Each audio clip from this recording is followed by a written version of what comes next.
One of my long-term viewers sent me to a video they thought I would appreciate responding to.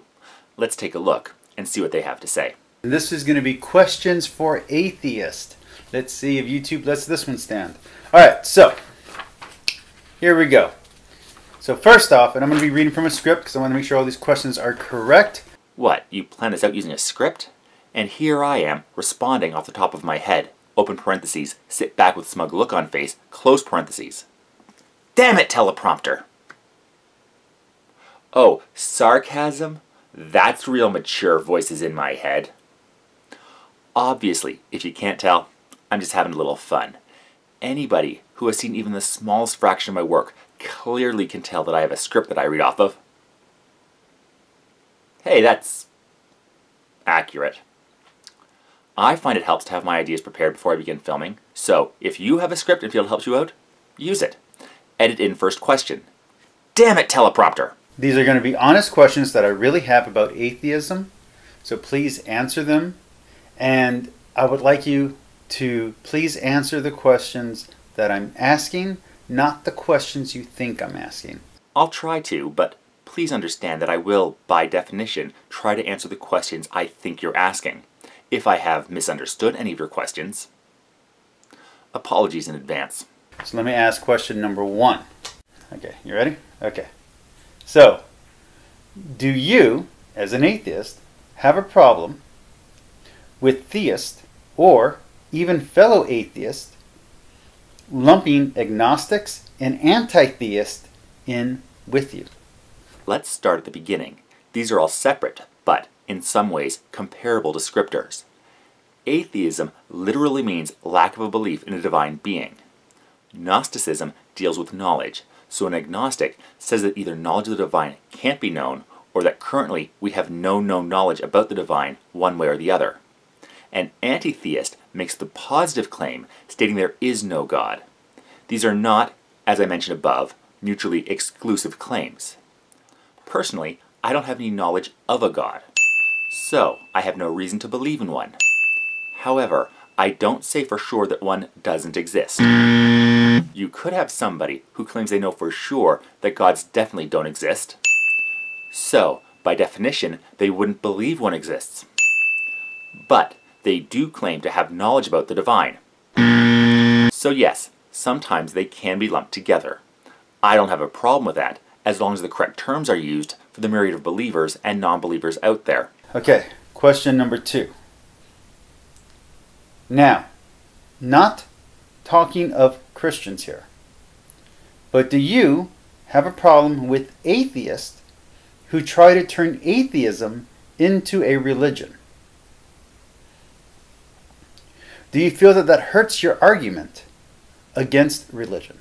This might be one of the questions you mentioned at the beginning about not answering correctly, because I'm trying to understand what you're asking, but I'm not quite sure what you're meaning. I don't know much about atheists turning atheism into a religion. There are religions out there that don't have a central deity, ones that worship nature, for example, but I can't think of any group that has turned not accepting the claims of an intelligent creator being into a religion.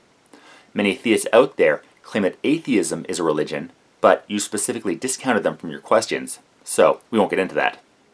From what I understand about the various atheist churches out there, which I think you might be referring to, they're more of a secular community, not a religion in and of itself.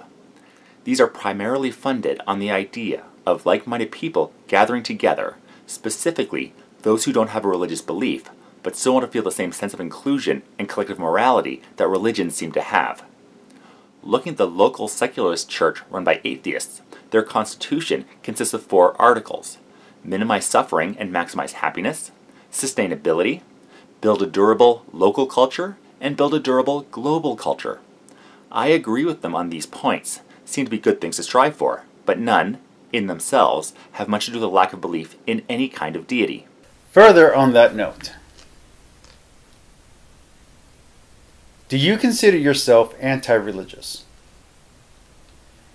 As there are religions that don't believe in any kind of God, or that have an agnostic approach to divinity. As for being anti-religious, no. If you want to believe in something, go ahead and believe. Up until the point you think others must believe the same as you, or you use those beliefs to harm or control others, I got no quarrel. Question number 4. When a spiritualist or a supernaturalist claim to be an atheist, does this bother you? Do you see the same logical inconsistencies that non-atheists see in this stance, in their point of view? It bothers me when anybody uses logical inconsistencies. But atheism only deals with lack of belief in a God. It says nothing about one's beliefs in anything else, natural or supernatural.